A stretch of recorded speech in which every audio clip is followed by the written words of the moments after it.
hello student आज तुम्हारे आगत लै आइसो जे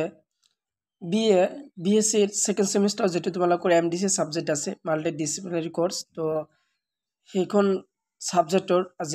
इम्पर्टेन्ट क्वेश्चन आंसर डिसकास करिम इंटरनल बा सेशनल एग्जामिनेशনৰ কাৰণে 2025 ইয়াত দিয়া আছে মাল্টি ডিসিপ্লিনাৰি কোৰ্স পেপাৰ কোড দিছে এমডিসি 02005003 সেকেন্ড সেমিস্টাৰ এমডিসি সাবজেক্টৰ নামটো হ'ল যে ডেমোক্ৰেসি এন্ড পিপল ৰাইটস তো এইখন সাবজেক্টৰ যেহেতু আজি ইন্টাৰনাল বা সেশনাল এক্সামিনেশনৰ কাৰণে ইম্পৰ্টেন্ট কোৱেশ্চন আনসাৰ দেখুৱা তো ইন্টাৰনাল বা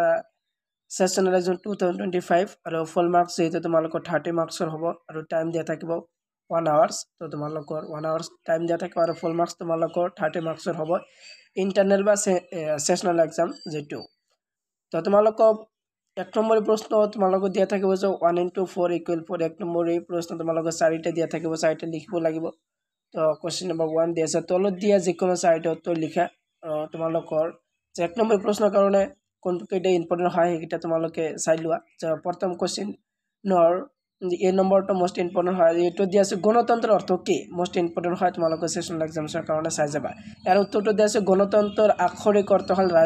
ৰাইজৰ দ্বাৰা শাসন বি নম্বৰটো দিয়া আছে যে গণতন্ত্ৰৰ এটি সংজ্ঞা দিয়া তাৰ উত্তৰটো দিয়া আছে যে প্রফেসর সিলির মতে গণতন্ত্র হল এনে এখন সরকার যত সকলো ব্যক্তিক এক অংশ থাকে সি নম্বৰটো দিয়া আছে সংবিধান মানে কি এৰ উত্তৰটো দিয়া আছে সংবিধান এখন দেশৰ মৌলিক আইন ইয়াত দেশৰ শাসন ব্যৱস্থা মৌলিক নীতিসমূহ লিপিবদ্ধ কৰা থাকে তাৰপিছত তোমালোকৰ ইম্পৰ্টেন্ট ডি নম্বৰটো যে দিয়া আছে ভাৰতীয় সংবিধান 1950 চনৰ 26 জানুৱাৰীৰ পৰা কাৰ্যকৰী কৰি হয় বা নহয় তাৰ উত্তৰটো দিয়া আছে হয় ই নম্বৰটো দিছে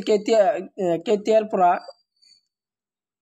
এমজি এনৰেগা বলবৎ কৰা হয় মোস্ট ইম্পৰ্টেন্ট হয় প্ৰশ্নটো তাৰ উত্তৰটো দিয়া আছে 2005 চনৰ আগষ্ট মাহত ভাৰতীয় সংসদে এনৰেগা গৃহীত কৰে যেটো 2006 চনৰ 2 ফেব্ৰুৱাৰীৰ পৰা বলবৎ হয় কোশ্চেনটো অনৰ এপটো দিয়া আছে আধুনিক বিশ্বত প্ৰত্যক্ষ গণতন্ত্ৰ ব্যৱস্থাটো ক'ত দেখিবলৈ পোৱা যায় সুইজাৰল্যান্ডত পোৱা যায় জি নম্বৰটো আছে গণতন্ত্ৰ কোৱাৰ পৰা উদ্ভৱ হৈছিল ইয়াৰ উত্তৰটো দিয়া আছে গণতন্ত্ৰ শব্দটো গ্ৰীক শব্দ ডিমোস আৰু ক্ৰেটছ শব্দৰ পৰা উৎপত্তি হৈছে আৰু এইচ নম্বৰটো যে কণ্ঠ শব্দৰ পৰা নাগৰিক শব্দটো উৎপত্তি হৈছে তাৰ উত্তৰটো দিয়া আছে নাগৰিক এক সিটিজেন শব্দ লিটিন শব্দ সিভিজৰ পৰা উৎপত্তি হৈছে তো এইবিলাক তোমালোকে যে ইয়াৰ পৰা তোমালোকৰ এইচ লৈ এক নম্বৰ প্ৰশ্নৰ কাৰণে শিকি চাবা সেশনাল বা ইন্টাৰনাল এক্সামিনেশনৰ কাৰণে তোমালোকে 2 নম্বৰ প্ৰশ্নৰ কাৰণে কোনকেইটা চাই যাবা তো 2 নম্বৰ দিয়া থাকিব তোমালোকৰ क्वेश्चन नंबर 2 দিয়া থাকিব যে 2 into 3 equal 3 তোমালোকৰ 2 মাৰ্কৰ 3টা লিখিবলৈ আহিব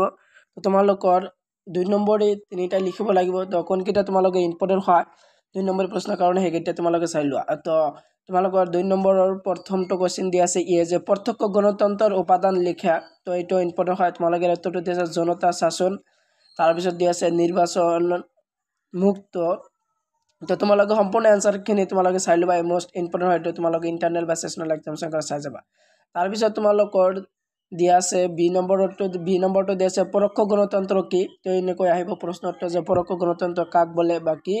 তো ইয়াৰ আনসাৰটো তোমালোকে চাই লোৱা যে পৰোক্ষ গণতন্ত্ৰ হৈছে গণতন্ত্ৰৰ এটা ৰূপ য'ত নাগৰিকে নিজে সৰাসৰি শাসন নকৰে কিন্তু তেওঁলোকৰ প্ৰতিনিধিৰ জৰিয়তে শাসন অংশ লয় এই প্ৰতিনিধিসকলে নিৰ্বাচনৰ মাধ্যমেৰে নিৰ্বাচিত হয় আৰু জনতাৰ হৈ শাসন ব্যৱস্থা চলায় তো বি নম্বৰটো ইম্পৰ্টেন্ট হয় তোমালোকে 2 নম্বৰ প্ৰশ্নৰ কাৰণে শিকি চাবা আৰু সি নম্বৰটো দিয়া আছে ভাৰতৰ ৰাষ্ট্ৰপতি কেনেকৈ নিৰ্বাচিত হয় আৰু তোতে ৰাষ্ট্ৰপতিজন ভাৰতৰ সংসদ আৰু ৰাজ্য সভাসমূহৰ নিৰ্বাচিত সদস্যৰ দ্বাৰা বিশেষ ভোটৰ পদ্ধতিত পৰোক্ষভাৱে নিৰ্বাচিত হয় ৰাষ্ট্ৰপতি কেনেকৈ নিৰ্বাচিত হয় ইয়াৰ আনসাৰটো তোমালোকে চাই লবা তাৰ পিছত তোমালোকৰ ডি নম্বৰটো যে পৰোক্ষ গণতন্ত্ৰ কি সি নম্বৰটো ভাৰতৰ ৰাষ্ট্ৰপতি কেনেকৈ হয় তাৰ পিছত তোমালোকৰ ডি নম্বৰটো দিয়া আছে যে যুক্তৰাষ্ট্ৰ কি তো যুক্তৰাষ্ট্ৰ কি এটো তোমালোকৰ 2 নম্বৰ প্ৰশ্নৰ কাৰণে শিকি যাবা যে যুক্তৰাষ্ট্ৰ কাক বলে তো তাৰ পিছত তোমালোকৰ ই নম্বৰটো দিয়া আছে যে এমজিএন ৰেগা কি মোস্ট ইম্পৰ্টেন্ট হয় প্ৰশ্নটো যে এমজিএন ৰেগা কি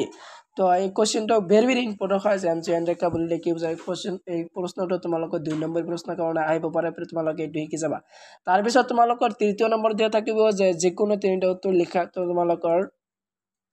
যিকোনো দুটাৰ উত্তৰ লিখা তোমালোকৰ দুটা 5 মাৰ্কত দিয়া থাকিব 3 নম্বৰ প্ৰশ্নত 5 নম্বৰ তোমালোকৰ দুটা লিখিব লাগিব 5 * 2 = 10 তো তোমালোকৰ 5 নম্বৰে দুটা প্ৰশ্ন তোমালোকৰ লিখিব লাগিব তো দুটা তোমালোক আহিব তো ইয়াত দিয়া আছে এ নম্বৰটো গণতন্ত্ৰৰ গুণসমূহৰ বি নম্বৰটো ভাৰতীয় সংবিধানৰ প্ৰস্তাৱনা আৰু চি নম্বৰটো ভাৰতীয় সংসদৰ গঠন সম্পৰ্কে আলোচনা কৰা মোষ্ট ইম্পৰ্টেণ্ট হয় তিনিটা প্ৰশ্ন তোমালোকে 5 নম্বৰ প্ৰশ্নৰ কাৰণে শিকি যাবা তাৰপিছত তোমালোকৰ 4 নম্বৰ দিয়া থাকিব যিকোনো এটা উত্তৰ দিয়া তোমালোকৰ 10 * 1 = 10 তোমালোকৰ 10 নম্বৰ প্ৰশ্ন আহিব এখন তো তোমালোকৰ এটা লিখিব লাগিব তো ইয়াত তিনিখন তোমালোকৰ ইম্পৰ্টেণ্ট প্ৰশ্ন দিয়া আছে প্ৰস্তাৱনা কি ভাৰতীয় সংবিধানৰ প্ৰস্তাৱনাৰ সন্নিৱিষ্ট নীতিসমূহ ফহিয়াই আলোচনা কৰা বি নম্বৰটো গণতন্ত্ৰৰ বৈশিষ্ট্যবোৰ আলোচনা কৰা চি নম্বৰটো আছে মৌলিক অধিকাৰ কি ভাৰতীয় সংবিধান সন্নিৱিষ্ট কৰা মৌলিক অধিকাৰসমূহৰ কি তো এনেধৰণৰ তোমালোকৰ প্ৰশ্ন আহিব 10 নম্বৰ প্ৰশ্ন তো 10 মাৰ্কত তোমালোকৰ এটা আহিব 5 নম্বৰ প্ৰশ্ন দুটা আহিব আৰু তোমালোকৰ যে 2 নম্বৰ তিনিটা প্ৰশ্ন আহিব আৰু তোমালোকে 1 নম্বৰ 4টা প্ৰশ্ন আহিব টোটাল তোমালোকৰ 30 মাৰ্কছৰ এক্সাম হ'ব ইন্টাৰনেল বা সেশনাল এক্সাম 2025 ৰ কাৰণে মোষ্ট ইম্পৰ্টেণ্ট হয় এইবিলাক প্ৰশ্ন তোমালোকে গোটেইবিলাক শিকি যাবা